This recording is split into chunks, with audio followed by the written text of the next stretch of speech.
Teague. Kerry. Thank you so much for coming. You're very welcome. What a pleasure. How you been? Very well, thank you. Yeah. Yeah, good. Nice to see you. It's good to be here. Yeah. So, like all good podcasts, let's start at the beginning. Where were you born? Where were you brought up? Well, I'll give you the an overview on my life. So, I was born in the late 50s, grew up in the 60s. I joined as a boy sailor in the Royal Navy in the 70s, and then I went on into the Army. Served on in the Army into the 80s until the early 90s. And from then on, the early 90s, I've been teaching martial arts and self-protection, working the doors, working around the world, close protection, up to the present day. So that's kind of an overview on my life. I grew up, I would say, with a challenging childhood, in so much that it was an abusive childhood, not sexually, but spiritually and emotionally, and kind of determined the way my life formed, and even now I think I have habits and things. I think Philip Larkin, the poet, said they fuck you up, your mum and dad. I think it's totally true. And I think one of the things I was really conscious and aware of was I didn't want to bring my own children up the way I was brought up. And I was bullied at school, and that's how I got into martial arts initially. So, and I think so many of my peers in the martial arts world got into martial arts because they saw it as a way out of being bullied. That was a naive thought and a naive hope, but it led to a path that eventually got me to where I am now, wherever that is. But it's been a good ride. Yeah, I got to say, to get to this point. Funny, I got my notice to apply for my old age pension last week. Yeah. So I'll be officially an old age pensioner this year. You'd be the deadliest old age pensioner in the country, wouldn't you? I'm not even the deadliest person in my house, to be fair, mate. No? I think, yeah. So, like, with the martial arts then, was it purely because you were getting bullied, or was there some kind of inspiration behind? Well, I think I was 15 when Bruce Lee died. Yeah. And unless it's difficult now in an age of social media,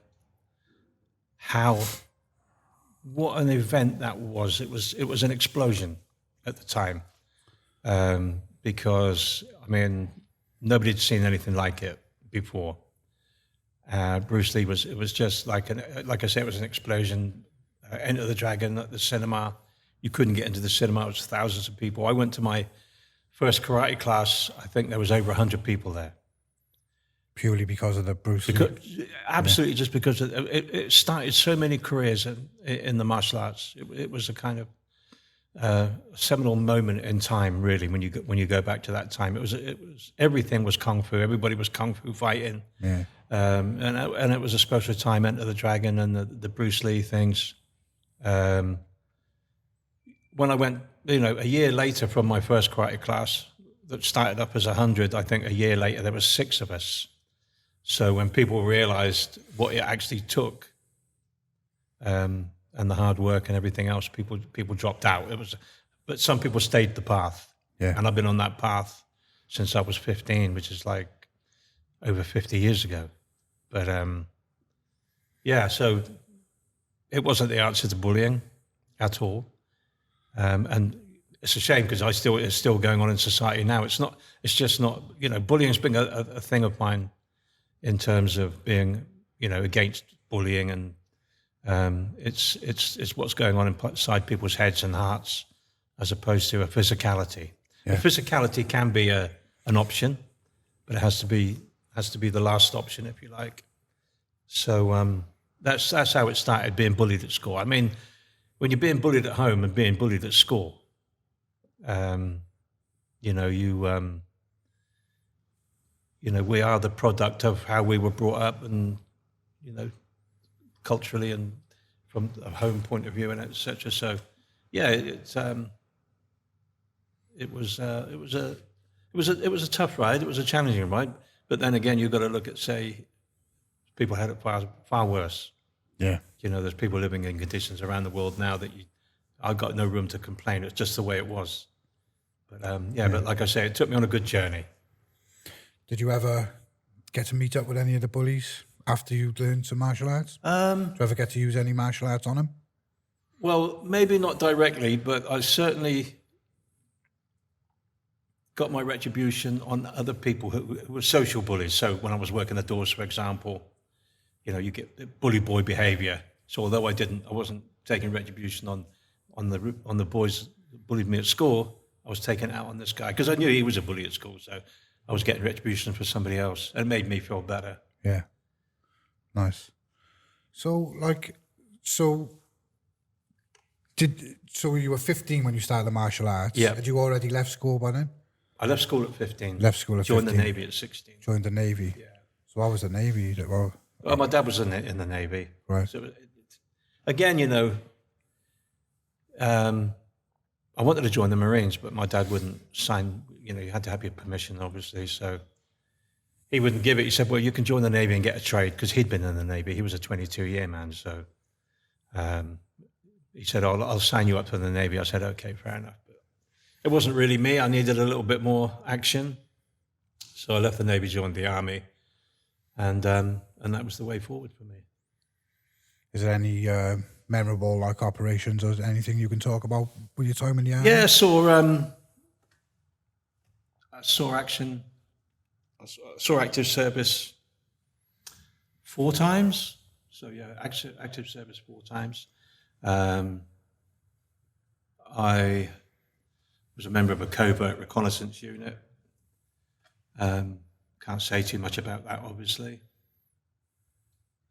Did royal duties, so I joined the Guards, which are the people that you see outside Buckingham Palace, Yeah. with the red tunics and the bearskin caps.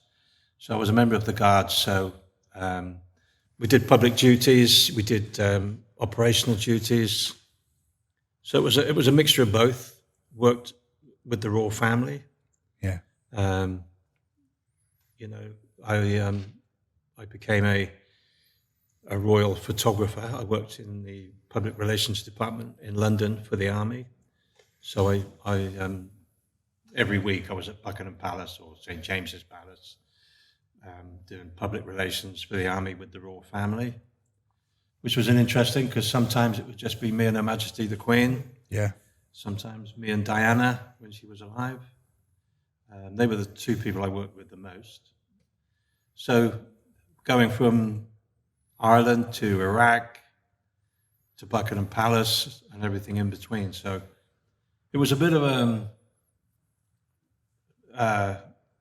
I'll go into other stuff that I was doing at the same time simultaneously, but my last 2.5 years in the Army were public relations. I was living in Brixton, which was a cultural experience. Yeah. I was a member of the Guardian Angels at that time simultaneously. I was a member, I was a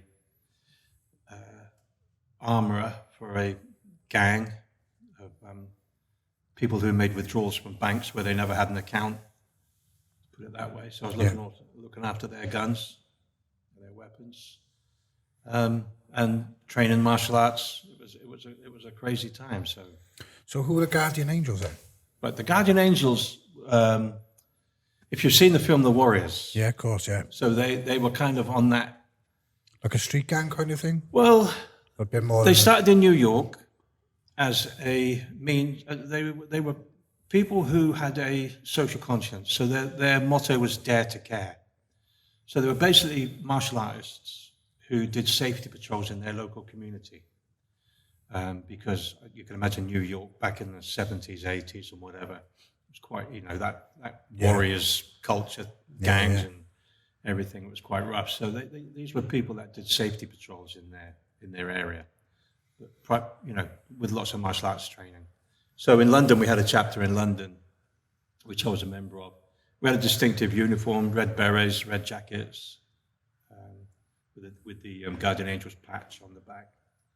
And we did safety patrols around London, where there was known trouble areas. So mainly on the underground and various lines, so the Northern Line on the underground. So we would offer a a presence on there as a reassurance to people traveling. And if there was trouble, then we would step in. We would maybe citizens arrest someone, the police would come then. But yeah, it was exciting times. It was good times. What kind of like led you to that, being in like Brixton with the Guardian Angels, doing that kind of thing, and then like, you know, working with like armed robbers and stuff like that? What was it, like through the martial arts, meeting people through that kind of thing? Say that, sorry. So when you were like working with the Guardian Angels and the bank robbers or whatever they were, what kind of led you to meeting them? How did you meet these kind of people? Was it through the Well, martial arts? it's the same old story. A young lady's involved. Yeah. So that was my, I met a young lady, and that was her family. I'm not saying they were all bank robbers per se, but they were naughty boys and girls, shall we say. Yeah. And I hadn't met anybody like that. You know, the intrigue, and I learned so much because I was institutionalized, if you like, and being brought up, I think it really made me question a lot of things. These people whose way of life and the way of looking at life was so different to mine. And I was going through, I think this was the beginning of like, I'd been to Iraq during the Gulf War and seen and done some things that were kind of what soldiers do. Yeah. So I'm not complaining or anything like that. And I think it was, I questioned when you're in the middle of a war zone, and I was working independently, so it wasn't like I was part of a group when I was in Iraq. I think part of the issue is when you're with a group of guys and you're sharing an experience, part of the coping mechanism for things that maybe you've done and seen would be to share those experiences. I didn't have anybody because I was working independently. So before the ground war kicked off, I was a photographer. I was taking pictures. But after the ground war, when the ground war kicked off, I was an intelligence analyst.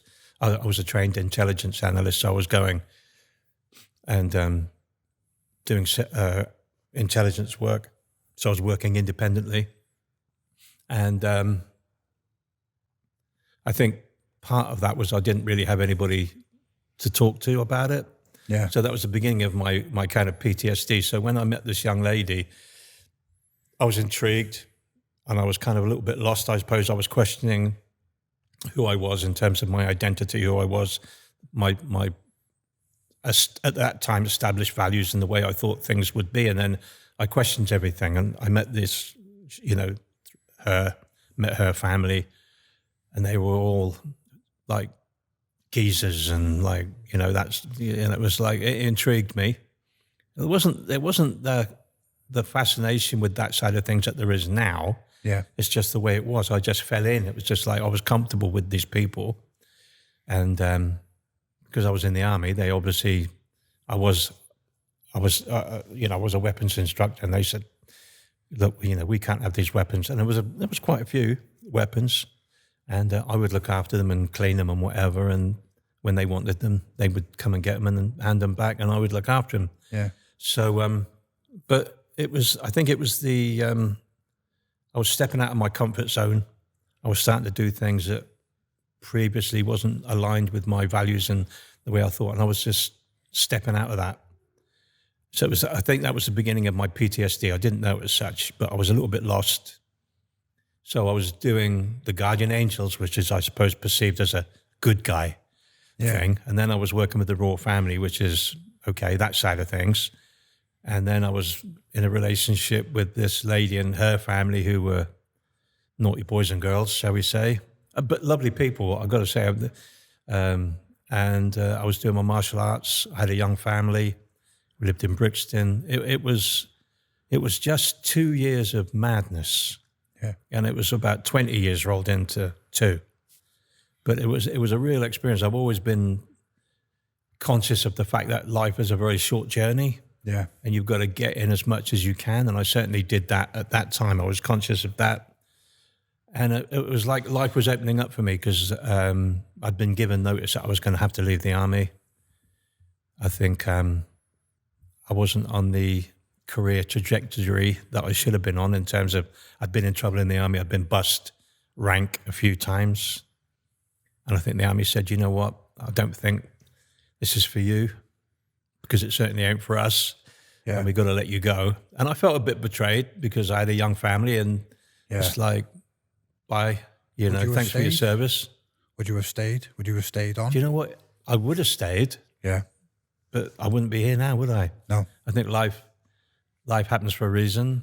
I think you just got to ride the wave you're on, make the best of what you got. And it worked out for the best. So one door closes, another one opens. And I think it's just, you know, taking advantage and playing the hand that you've got. Yeah. It's not the hand you're given, it's the hand you play, isn't it? That's it, you know? Yeah. So, yeah, it was a chaotic time, those 2 years. But it was, I kind of smile wryly about it now, you know, just kind of like, yeah, I'm glad I did that. Couldn't do it now. Like appeal to that side of you? Like, it must have done, I suppose. like a hidden side to you. Yeah, it must have done. It was exciting, you know. It was new. It was naughty. It was. Did you ever think about taking it further? Did you ever think about actually robbing the banks yourself? Well, you wouldn't be able to do it now, would you? I mean, No. Well, you know, I can't say. I never thought about it, but if the opportunity was offered to me at that time, I'm not sure that I would have said no. You know, if somebody said, "Well, we're a man short" or whatever, they weren't. Oh, I don't know. I don't know exactly what they were getting up to. I just know they needed guns to make bank withdrawals. Yeah. It might have been post offices, and they were up to other, you know, all the dodgy stuff that goes on. You know, like tickets for events and all that dodgy stuff. So it was a little bit of everything, really. But who knows? I don't know. So, how were the royal family? Let's talk about that because that just sounds like just so interesting. Like how you just be sat there, just you and the Queen and you and Diana. Like I can't see there being many people that would have ever been in that position, would there? No, but you know what? I just took it for granted at the time. Yeah. Yeah, I just took it for granted. I mean, being in the Guards anyway, you're in the palace, you're in St. James's Palace, you're at the Tower of London, you're at all these places, and you know, you're seeing things from behind the curtain, if you like. So I just took everything in my stride. I was never fazed about anything. No. I just took everything in my stride. So, you know, you're going to go and see Diana, so it might just be me and Diana just for a short time, you know, and she'd be very pleasant. Never spoke to the Queen. Obviously, protocol doesn't allow that, but there were times when it was just me and Her Majesty the Queen. So yeah, never fazed me. I never was intimidated or fazed by it. They're just people like us, really. Yeah. So it was like a kind of just doing your job and just getting on with it. Never thought nothing about it, you know, because I was probably looking more. I was probably more thinking about going out that night to the pub or whatever, you know, having the Irish scene. So I'm culturally Irish, you know, and there was a big Irish scene in London at the time. So I was riding that wave, you know. I was just going out to the Irish pubs and clubs and the bands and the big into that at the time as well. So life was really happening for me at the time. So yeah, I was probably very selfish as well at the time. My first wife would probably say very selfish and self-indulgent. But look, on reflection, yeah, probably, possibly. Yeah, I wasn't a bad person, but I was just doing bad things. Yeah. So where and how did the door work all come about? Was it in London you started doing the doors, or? I started doing a little bit of security work and door work in London again. Not enough, not much, but so I started doing the doors. Let me explain something about the way the martial arts and even the UFC and the doors, all the way that things evolved. Okay. So back in the day, and I'm talking about maybe the pre-90, say pre-90, 91, 92. If you were wanted self-defense in whatever context, then you would go to your local karate club or judo club, and a guy with a black belt would teach you some nonsense, okay? And about the 90s, people have always had the argument in martial arts, which martial art is best? Well, karate beats judo, what does judo beat boxing, what does boxing beat aikido or Wing Chun or whatever? So there was always that theoretical debate, if you like. And so they decided, I think it was a guy called Horian Gracie, part of the Gracie family. Yeah.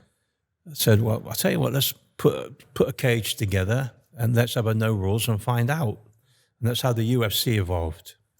So it was really Horian Gracie, part of the Gracie clan, that came up with the idea. And then it was kind of, we had the UFCs, which Hoist Gracie won, and they just, and it's evolved since the early 90s. Yeah. Parallel to that, a guy called Jeff Thompson. I don't know if you've heard of Jeff. Jeff, yeah. Yeah. He's a British guy. Yeah. Yeah. Jeff Thompson wrote a book. I think it was Watch My Back or The Pavement Arena, and I read that, and basically, so parallel to the development of the UFC, cage fighting, parallel to that, in the magazines, because there was only magazines, there was no social media in those days as such. In the magazines, Jeff Thompson was writing articles saying, and he wrote this book questioning the validity of the traditional martial arts on the doors. So Jeff went on the doors in Coventry. He was a high level karate guy, and he wrote about his experiences and how traditional martial arts, as the way it was taught at the time, doesn't work in a reality. And if we can use that inverted commas reality, so whatever that is, but his experience was on the door. Yeah.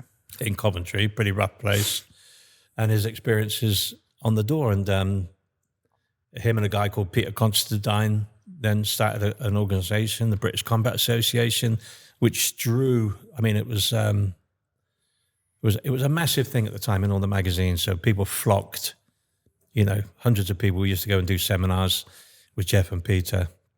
And it was the evolvement then of what we now know as reality-based martial arts. And this is what people, this is what Dorman and people like, or I say, outside the SIA, this is what people should be learning in terms of real self-defense, if you like, and the way it's evolved. So in parallel, you have the UFC, and then you had reality-based self-defense and the development of these, and they kind of went hand in hand at the time. So I was on that path. So Jeff became a personal friend of mine. I became an instructor for Jeff and Peter, and I went on the doors because a friend of mine opened up a bar, and he said, "Would you come and do the door?" And I naively went, "Okay." And it was basically a biker bar, to all intents and purposes. And it was a place where all the naughty boys back in those days, you had your nice clubs, and where if you couldn't get in any of the nicest places, then you would come to what was Buddies. It was called Buddies. So it was all the bikers used to go there, and I worked there. Couldn't get anybody to work with me for any length of time because it was like most of the time I worked on my own. So we're talking pre-SIA days, no badge, no cameras, no accountability. So I could get away with what I wanted. And most of the time it was just me and maybe a monkey wrench. Yeah. Didn't they call you the mechanic? I was known by some people as the mechanic. I'm looking back now, some of the fights, I took body parts off people. Yeah. I took a lip. I took a lip off a guy, put another guy in a coma. And it's funny because I think we had an eye. It wasn't a human eye actually, but they didn't know it. Yeah. It was a pig's eye. And we sold them to the bikers for their clubhouse. So we had a lip. I think we had a finger maybe. And we had a lip, an eye, and the bikers said, we'll have that for our clubhouse. It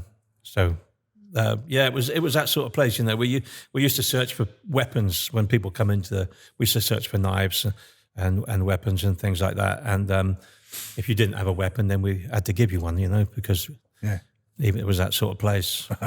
It was, but again, great loved every minute of it. I was very violent at the time because I was, again, not knowing it. I was going through that identity crisis, not knowing who and what I stood for.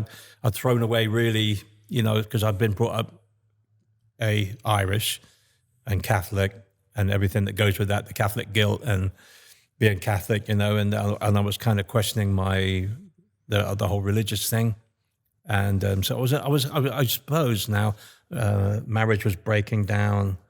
I just lost faith in everything that I'd believed in up to that point. Yeah. And I was consequently didn't give a fuck about anything, and I was violent, extremely violent. I was good at it, and I was enjoying it. And deadly combination, really. They're the warning signs. Yeah. They're the warning signs. And Jeff Thompson did say to me, because I had a chat with him, he said, "You've got to get off the door because you're going to kill somebody," which I came close to doing, and or you're going to go to prison. So, I still stayed on the door for some time, still doing my martial arts. I was, still teaching martial arts, still teaching the reality-based self-defense, and trying to work things out in my head that I didn't know I was actually, it wasn't like a conscious thing. I didn't realize at the time. It's only on reflection now, many years later, that I realized what I was going through. Yeah. And there's I can't justify it even now, but it was what it was. And so, it's, it was just, it was what it was, Yeah. No regrets, though? Well, I think is it? I think there's one of them says no regrets. What is it? One of them does anyway. That one. Yeah, no regrets. I don't believe in having regrets. That's not to say I wouldn't change things if I could go back, but we can't. No. So I think regrets just kind of eat you away. I think you just got to go, okay, today's a new day. I can start again. Yeah. So that's been my philosophy, because I think they say every saint has a past and every sinner has a future. And I think you just got to, I strive to be better every day as a person in all ways. Fail, get up and try again tomorrow. Yeah, yeah. So what was the next step then? Where did you go after that kind of era? Where did you, when did you kind of move back down these ways to Weymouth? And Right, I left the army in 93. Yeah. If I go back on my martial arts journey as well a little bit, Yeah. And some of the influences on me, I talked about Bruce Lee. Mm. I was very lucky, like I say, there was a time when I left the army, I couldn't get enough martial arts. I met a chap called Andy Gibney, who's still a dear friend of mine today. And he was a world champion in Filipino martial arts, Kali. We met and we became good friends, and he introduced me to Richard Bustillo. Richard Bustillo was a personal friend and student of Bruce Lee. So he was under Bruce Lee, and I met him. He was a big influence on my martial arts career. I used to go and teach at his academy in Los Angeles. Now, he sadly passed away a few years ago. But I was, starting to make a name for myself. I was writing for martial arts magazines. I was starting to make a name for myself in the martial arts world and in the reality-based self-defense. How would you do that then? Would it have been through winning tournaments or? No. Like I say, I did compete in the early days because in the early cage fighting, before there was cages. Yeah. Because the media were totally against it. It was like a ring, didn't it? Well, they had rings, but before that they had mat. You just did it on a mat. You just did it. And we were doing something called animal nights. So animal nights were anything that you weren't allowed to do legitimately in judo or karate tournaments, you were allowed to do. So basically there was no rules fighting. And because that's the way it would be on the street, isn't it? Yeah. Right? So this is exposing the naivety of traditional martial arts. If you've got rules, it doesn't lend itself well, obviously, to the street. And So you could hair pull, you could eye gouge, you could do little finger joints, you could attack the groin and kick it, punch it, you could bite, you could do anything. Yeah. So these were animal nights. These were based on Jeff Thompson's Animal Days. So we did the animal nights. So, I mean, they even went to, so the media, we're talking about death matches and people were going to die. I think it even went as far as Parliament, the questions, should this be allowed? You know, death matches, people are going to die. So anyway, I was teaching this in my gym. And we just called it Animal Nights. But like I say, it was just like anything goes. And I had the police turn up with the BBC cameras outside my gym one day, wanting to interview me, saying that, you know, should you be doing this? It's wrong. And, you know, the police, there was a legal side to it. And it was on the BBC TV. So, I mean, it was big news at the time. I think people take it for granted now with the UFC. But back in the day, you know, we were finding our way. We didn't have, like, we didn't have the wrestling skills in this country. We had good boxing, we had good that sort of thing, but we didn't have the wrestling skills that they take for granted in America. They have that as part of their culture. Yeah. College, you know, kids learn to wrestle. We don't have that unless you lived in Wigan and Manchester or places like that, which were strong wrestling areas. Then, you know, so we were learning wrestling, we were learning jiu-jitsu, Brazilian jiu-jitsu. Didn't exist in this country, you know.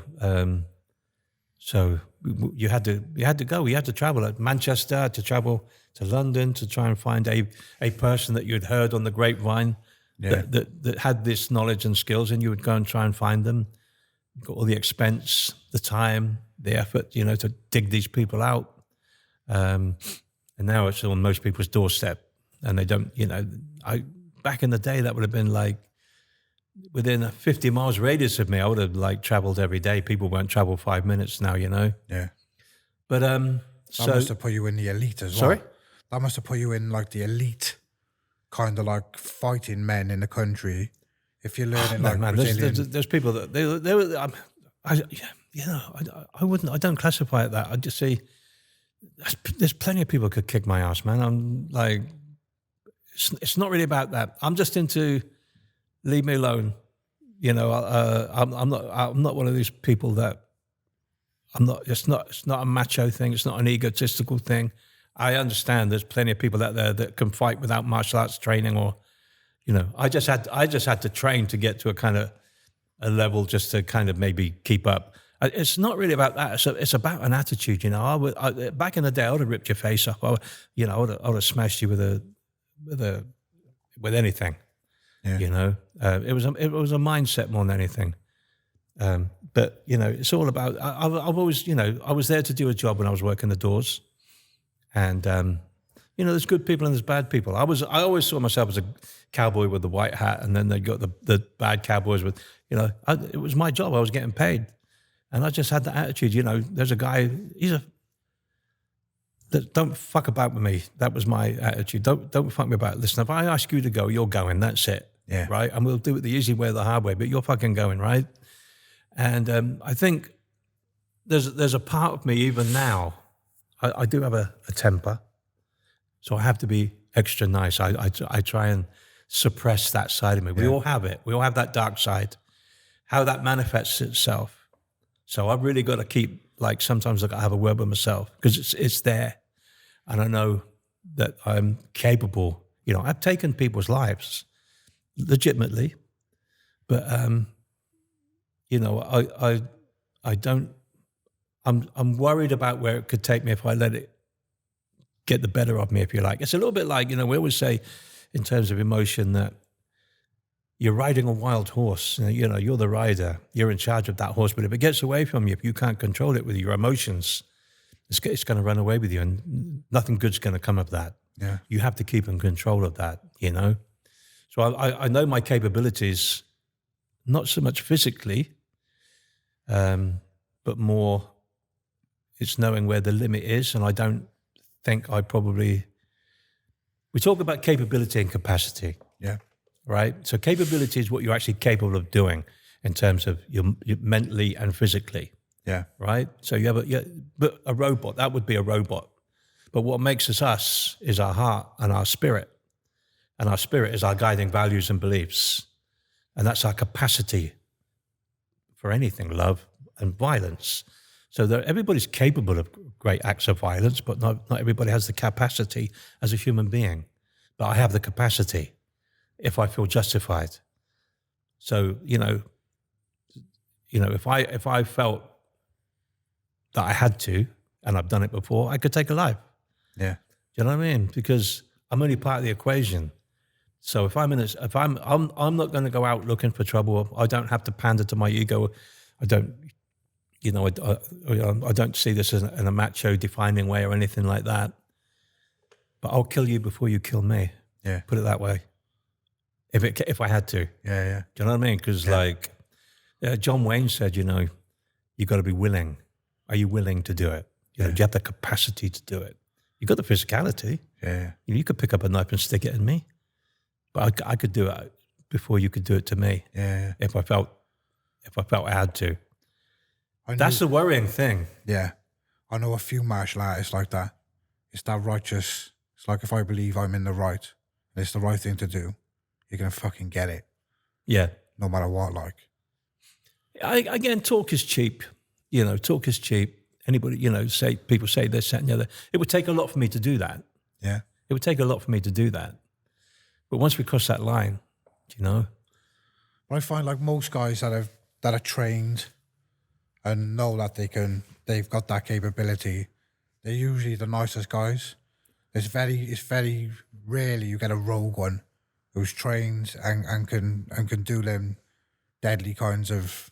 Yeah, I mean that's been my experience in the martial arts world and the close protection world or the military world. That the more capable somebody is, the less they feel that they have to prove it. Yeah, and they're the more giving people.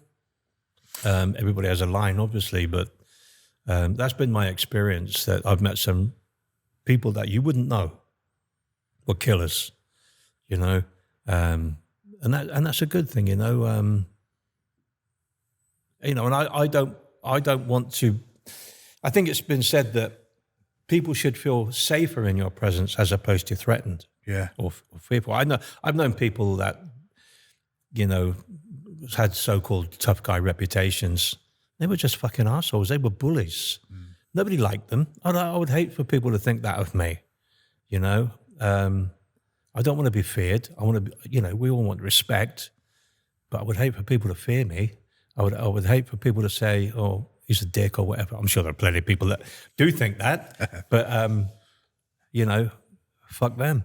Yeah. I know who I am now. I've worked that out, and coming to where I am now, I feel I'm more comfortable. I've solved that problem that I struggled with all those years. I feel I'm comfortable with who and what I am today. I still retain elements of that, obviously, but I'm comfortable with that. But again, Richard Bustillo coming back, my martial arts journey was great. I trained with some of the top people in the world. Yeah. I was writing for magazines and making a name in that respect and building up a reputation on the door. Was doing close protection, had, training close protection operatives, just teaching everybody and everything and traveling. And it's been a blast up to this point. So, but violence has been central to everything, really, sadly. Do you think that comes from your upbringing? Necessity, probably. Yeah. And then feeling empowered. Because I think when you're bullied, you're bullied at home, you're made to feel like you're worthless, and you feel that way. And then I think joining the military, they break you down and then build you up. Yeah. So I had that identity, but it wasn't, being in the army, although I was in the army, even that wasn't a comfortable fit. that's why I was always getting into trouble in the army. I was getting bussed, and I was eventually asked to leave. So I wasn't even comfortable with that. I think that was really, I just went along with that because it provided an income and somewhere to live, and I had a young family. I think it was more about that than anything else. And, you know, I was a little bit of, like a lot of people are, you know, a slave to not even a mortgage, but a slave to, I had to have an income. I had to do what I had to do to provide for my family. Yeah. But it was only when I left the army that, and that was a generic thing, just kind of opened up a little gym. Part of the PTSD was I couldn't work for anybody else. I just couldn't. My temper, I just couldn't tolerate people really, and that was a big thing. I knew that when I left the army that I had a temper. I couldn't tolerate. Even now, I struggle with incompetence. I struggle with like bad service anywhere. I struggle with selfish people. I struggle with road rage. I struggle, you know, with fucking idiots, basically. Yeah. And, you know, even now. So I knew that I had to do something. But, you know, the army wasn't a comfortable fit. It was fit for my purpose, but it wasn't really me. I was a good soldier. Yeah. I believe, you know. Yeah. SBS Salvage, South Wales #1 vehicle dismantler and car part specialist. Serving customers throughout the region for the past 10 years. You are sure to receive the very best price for your scrap or salvage vehicles. Just check out our websites, Scrap Car Cardiff or even sbssalvage.com to get an instant online quote. We buy all cars, vans, etc. Should you need any part for your car or van, then don't hesitate to call us, and our dedicated parts department will definitely be on hand to assist you. We also offer the very best prices for copper, brass, lead, aluminium and all other types of metals. Just give our friendly staff a call on 01446 421 034, Monday to Friday 9 to 5 or Saturday 9 to 1 to receive a price, or come down to our depot in the rear of the unit, 7 Redrup Business Park, Cardiff Road, Barry, CF63 2QW. We also don't just buy cars and sell parts. We also sell part-worn tyres at the very best prices at our depot on Robbins Lane in Barry, CF63 1QT. Call us Monday to Friday 9 to 5 on 01446 701 515, where we will assist you in any way we possibly can. Do you think, say, you were brought up in any other era, any other, like, you know, was it like 10, 20 years this way or 10, 20 years that way, it could have gone a different way for you? Do you think you could have been like a full-time, well, bad person, you know, plying your trade? No, but I think plying your violence as a trade? Or I think inherently I'm a good person. I know that because I know what's in my heart. Yeah. So I don't question myself in that respect. I just kind of, violence is a tool, and it can be good, and it can be used for good and bad. It's like money, you know. Money is the root of all evil. Well, not really. It's just a tool. So violence is a tool. It just depends on how you use it. So inherently, I believe I know I am a good person. Yeah. But like I say, we have this dark side, you know, that we have to suppress, maybe. But it's a tool that you can still use when you have to. I'd rather not. There's like a mad way about you, though, Mo, isn't it? There's like a mad way, because like I've sat across the table from, not even on a podcast setting, I've looked into some fella's eyes in my lifetime. But you fucking, there's something about you, though, and there's something different. Well, I can't see it from this side, but I can feel it. You can? Yeah. Yeah. And I've been around some real good martial artists as well. Like people that have taken it to the next level. But I don't know, you've just got this like energy. You're a lovely guy, don't get me wrong, I know that. Like I can feel you're a good person. But I just feel there's just like this thing, just do not fuck with this guy, like there's something different. Yeah, do you know, you say it's like an energy. It is an energy. I let me see. So I specialize in violence, right? I like to say that I specialize in the good side of violence, in that I teach people to be an antidote to bad violence. So, like, I try and teach people to be safe. Yeah. Because there are fucking scumbags out there. There are bad people out there. And there are good people. And I'm trying to give my knowledge and experience to the good people. Yeah. Which I do. I have a really good training group now, which is growing exponentially really fast. And, you know, if you really, really, really want to find out how to look after yourself, maybe I can pass on some details to you and people can get in contact with you. I do run training courses. You haven't got to do martial arts. And you don't need more stuff. You just need the right stuff, the right information. And we condense that. I understand violence as a science, as both science and art. So there are truths in violence. People are people. So it's really quite a simple thing to work out, you know. So yeah, it's I understand violence. I understand people. Of course, everybody's different, but as much as we're different, we're all the same. We have the same needs and wants, etc. Yeah. So I can read people. I can read situations in terms of violence. When I was on the door, you know, I'd be talking like I was talking to you, and I'd say, "Hang on a minute, it's going to kick off in a minute." And they'll look around and they won't see anything, and then it will kick off, and they'll go, "How do you know that?" Because experts, which I am, a subject matter expert. And I've been employed as that for companies. Experts see things that non-experts don't, and that can be true of any field, of any technical field. If you're an expert in any field, you know, you might see something loose or just needs tweaking here, and I'm going, I don't know what's going on here, but you saw it. Yeah. So I understand people, and I understand violent environments and things like that. So I understand it. So I'm always one step ahead. So, you know, we talk about preemption. So I can take people out of a fight before they know they're in it because I can read it. Yeah. Right? They don't see it.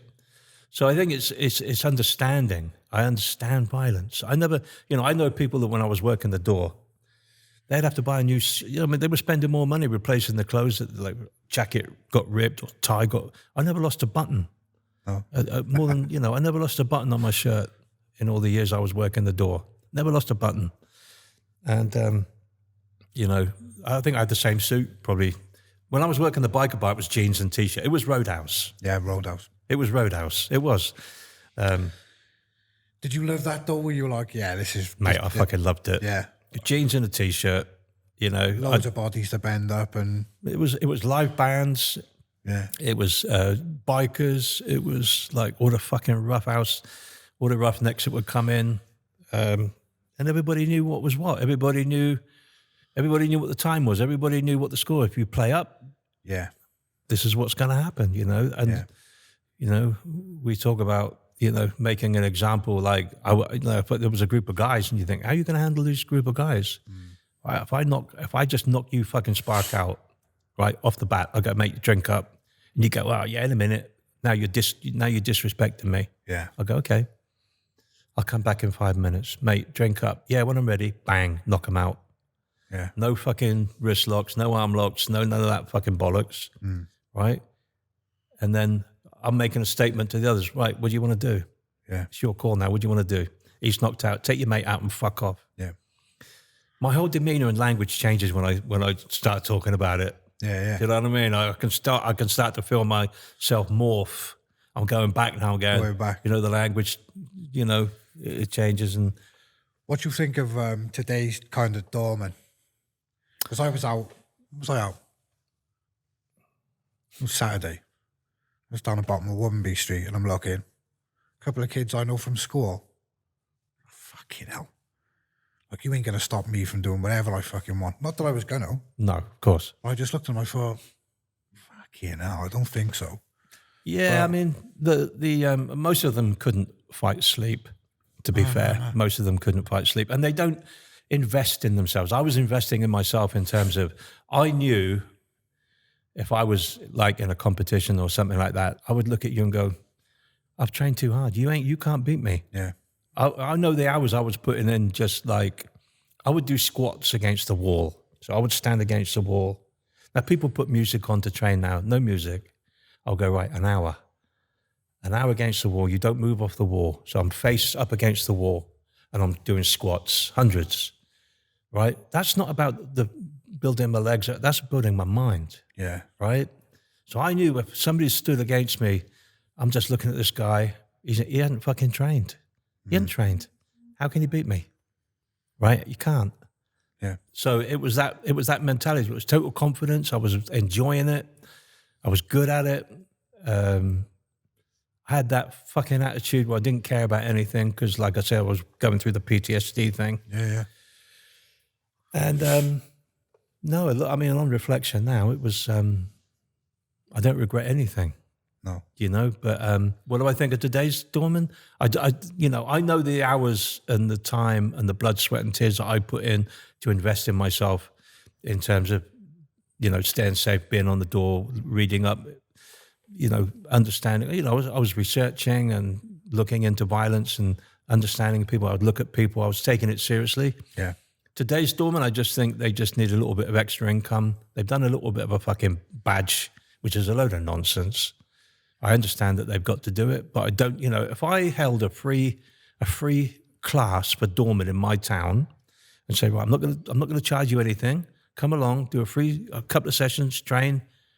None of them would come. None of them would turn up because they hide behind the badge. Yeah. They hide behind, they were not allowed to do anything. Well, you are, because you have a right in law to self-defense. People, regardless of who you are and what you do, you have a right. And and I'm talking, generally now. Obviously, there are exceptions. I don't know of any. But I just see Dorman, posing on the door. I just think you couldn't fight sleep. You would not have lasted. People say it's worse nowadays. I don't believe it is.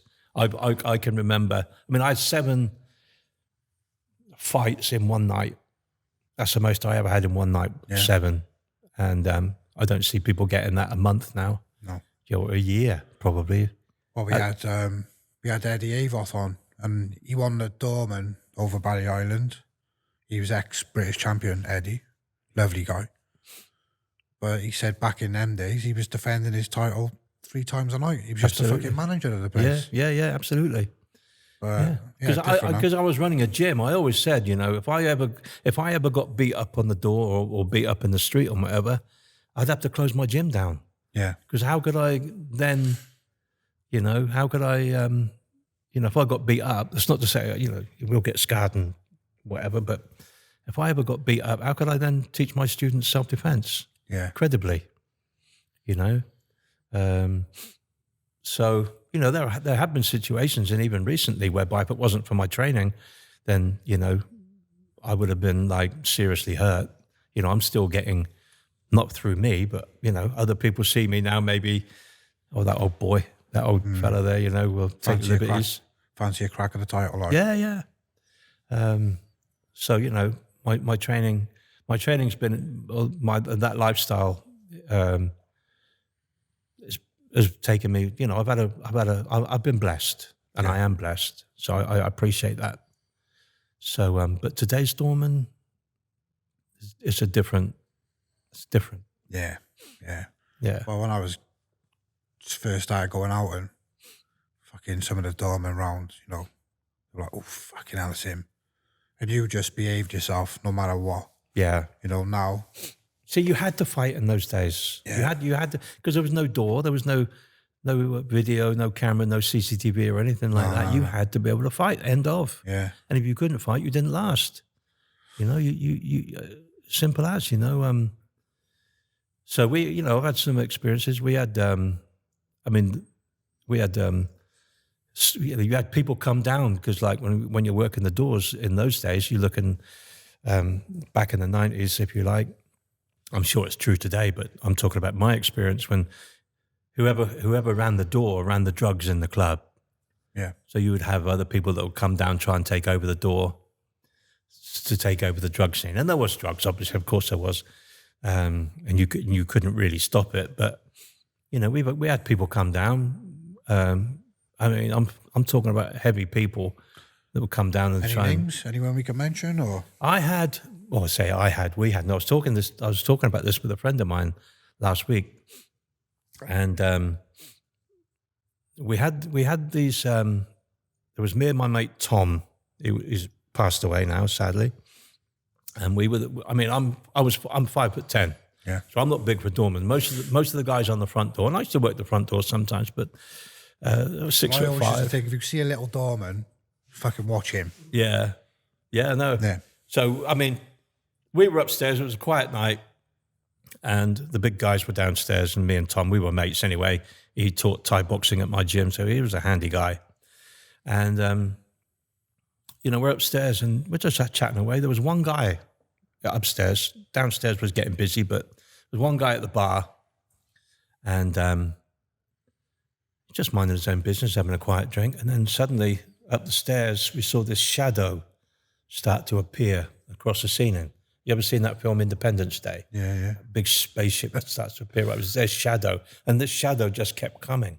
And these two big lumps came up the stairs, and they were, I don't know, 6'10", I don't know, it was huge, right?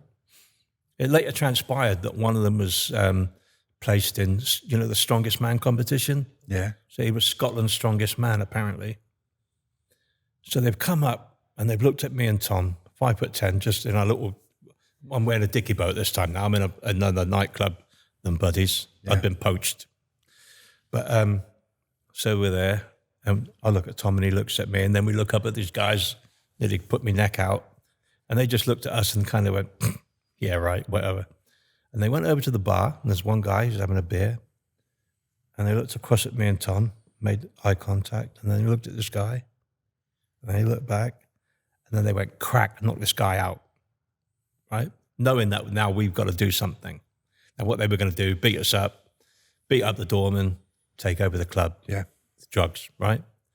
So we went, oh, fucking hell, here we go. Anyway, we were into our training at the time, big time, me and Tom. And he had worked with me at Buddies as well, so he knew how I worked. So anyway, all the big guys come running up the stairs from downstairs. They took on this guy over here. Me and Tom had the Scotland's strongest man guy. So I jump on his back, get him like this. Tom's on his front. I put my fingers up his nose, to the second knuckle, and pull his head back. Right, so he's fucked now. He can't do anything. Tom's dropping elbows on his chest.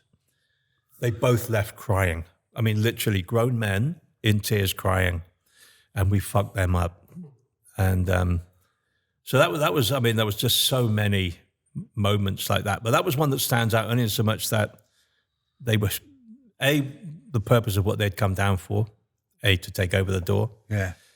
I wasn't in charge of the door at that time, by the way, but and also that they were these huge guys, you know. Yeah. And oh man, we just sorted them out. And again, word gets around, and that was a memorable. There's so many memorable times, but yeah, it was. So I got to ask you, with the Danny Dyer thing, how did all that come about? Well, that came out of the blue. I got a phone call. We're making a TV series, Britain's Deadliest Men. And I never saw myself like that at all. It's not really in my... Well, I say that. I was writing for magazines and I was writing about violence. So I suppose anybody's, I think they wanted somebody, I don't know, I think it was a friend of mine, Jamie Clubb, who put them in touch with me. And they phoned up and they made tentative inquiries, and they kind of came down and we had a chat, just the producers. And so then we said, yeah, okay, we'll do the program. So it went over a period of time, and we did filming. I don't know what their perception of it. I think it was meant to be focusing on my PTSD. And the violence as not as a major it was a contribution. The PTSD was a contribution to my violence, but it wasn't solely.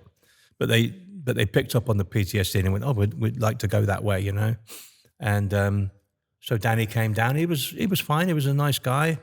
All the girls loved him. I say all the girls. Yeah. You know, and he was charming. You know, but a word, you know, to charm to me is a verb. It's something that people do, not something that people are. So you can, again, charm is something, you know, if somebody's charming, it generally means they want something, and people use it to disarm people. You know, he's a charming guy, you know, what does he want? You know, people use it as a, Beware Greeks. So he was, you know, he was charming, but I just thought, yeah, okay, whatever. What's the real Danny Dyer like? And I think a lot of people are, I'm sure you're going to ask about the punch, you know, in the bar. So we were doing lots of scenarios and etc. And the director guy, he said, oh, this was lunchtime. He said, Danny's being a dick. You know, he's being late. He's being like, oh, do we have to kind of thing, you know, that sort of thing. He was drinking, and he just said, you couldn't kind of straighten him out a little bit, could you? And I said, well, what do you mean? He said, well, you know, read between the lines. Will you know, can you give him a little dig, or, you know, just wake him up a little bit? I said, well, okay. He said, I'll leave it up to you. So that's how that came about. Danny wasn't in on it. It wasn't my idea. I'm not, you know, people say, oh, you're a bully. No, it wasn't my idea. It was scripted, you know. Yeah. Not as far as Danny was concerned, but I only give him honestly, I touched him. It was the old 1-inch punch. Yeah. But I touched him. But apparently his jaw was black the next day. He wrote in his book that he hated me at that moment. But we had a good knees up that night. I mean, that's on there as well. You know, we had a spliff, and we had a bit of a drink. Did you? Yeah. Yeah. Yeah. And we had a bit of fun. It was good. So, you know, he hit it well. But like I say, he wrote in his book afterwards that he hated me at that moment. But I think the whole country loved you though for that, didn't they? Oh, I got a lot. It got a lot of hits on YouTube, I know, and still does. And in actual fact, there was something, I think it was in the Guardian newspaper last year, saying it was one of the top moments in television history. But it was, it was. Wow. Yeah, it was in the newspaper last year, actually. My sister rang me up. You're in the paper again? I said, I haven't done anything. And she said, no, it's the Danny Dyer thing. I think it was the Guardian. Yeah. Yeah, I think it was in the Guardian. Have you ever spoke to him since? Or No. No. No. People say, you know, do you keep in touch with him? No, not really. I sent him a chimney because we'd sat around my chimney that I had. Part of the PTSD, I'm a very private, I like my isolation, so I have a chimney. I go down the bottom of the garden, put my chimney on, a little bit of a fire, a bit of a smoke, bit of puff, and a bit of, you know, whatever, and just chill, you know, because it was a bit of headspace, if you like. Yeah. And he was all over it, you know. He was like, oh, I love this chimney, and so I sent him one. He did put that in his book, actually, that I think he forgave me. Wow. But yeah, we had some fun, you know. There was the whole shitting into plastic bags in the woods. Yeah, because he didn't take you up on the offer, did he? Well, left you in a lurch a bit, I thought. Again, it was all scripted. That was never, he was never going to do that, you know, because, like, I don't do that. I don't go out and sit in the woods like that. Yeah, because that's what I said to you, didn't I? Like, I told you, do you fancy going up the mountain and all that? You're like, nah, you're all right. No, I don't do that. It's not something I do. Yeah. And I've never done it, you know. But again, they were trying to paint a picture of me, you know, a bit mad. I go and sit in the woods and shit in plastic bags. Shitting in plastic bags is something that when I was doing covert operations, you know, you go and sit in the bush for 5 days and you watch bad guys. Well, there's no toilet. You have to shit in a bit of cling film, and you put it in your rucksack, and you take it out with you. Yeah. You know, you just have to make sure you don't get it mixed up with your sandwiches. But yeah, I mean, that was just something that I happened to mention maybe from the army days, you know, and they said, oh, can we shit in some plastic bags or some cling film? And yeah, whatever. And like after that was like, okay, cut, done enough, yeah, okay, back to the hotel. You know, it was. Is that what it was? And I tell you what, it was an education for me in terms of what do you believe on TV when you're you know, because it's you know, it's all manipulation, isn't it, to get us to believe a story or whatever. And that was from the inside. I'm seeing you know, how how the final program was presented, and you know, I thought I didn't really recognize myself in it. Yeah. You know, and you know, oh, he's a bully, and that I'm not a bully. It's a story. Yeah. You know, and that programs like that are made for a certain genre of people, and you've got to read between the lines. So anything I see on TV now, I'm skeptical. I'm sure people are anyway, but yeah, you know. So, what's your life like now? What's your typical like 9 to 5, or what's your typical day? Yeah, I'm master of my own destiny. Yeah. My wife says I'm just a single man, so I just come and go as I please. I'm still busy. I'm filming a lot, doing a lot of filming at the moment for online training course for my program. I have a training group, tactical research and development group, and I suppose to layman we're a self-defense group, I suppose, but I really only accept instructors onto my program. Really, anybody can. I mean, you don't need previous experience to join. I mean, but I'm really looking for really motivated people that really want to learn, you know, proper self-defense, if you like. Again, self-defense, the term is really self-protection, because it's more than just the physical skill. So if you think self-defense is just the physicality, self-protection is the knowledge about how to be safe. So, you know, I've kind of condensed my 50 years experience of violence, and put it into a training group now. And you know, there's a manual, there's a book coming out. So it's again, I'm back in the groove again in terms of training, in terms of teaching.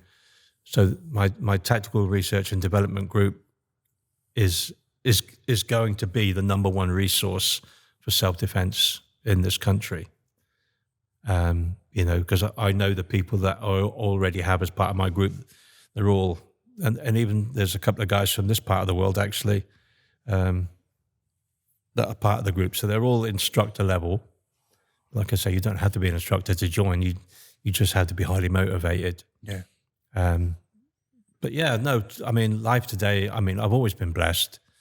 I've never worked since I left the army. And I get up, you know, I think, you know, we've talked about money, and real wealth isn't what you've got in the bank. You know, you can be wealthy. I see, you know, you can be wealthy but not rich. Rich is your life. Wealth is what you've got, you know, your assets and your money. Yeah. So I know people who are wealthy, who are poor in spirit and in terms of their life. So I've always been, you know, I think everybody should have their guiding values and principles in life, and a philosophy, which they should live. A lot of people espouse a philosophy and values, but they don't live them. So I think it's important that, you know, you have alignment with your philosophy, with your values and your beliefs, and you live them. So you have, you know, they have to be lived values, beliefs, and have a philosophy of life. And that's what I struggled with for a long time when I left the army. And it was only when I came to some sort of understanding of that I started to settle down and find happiness and contentment. So, you know, like I say, I'm blessed.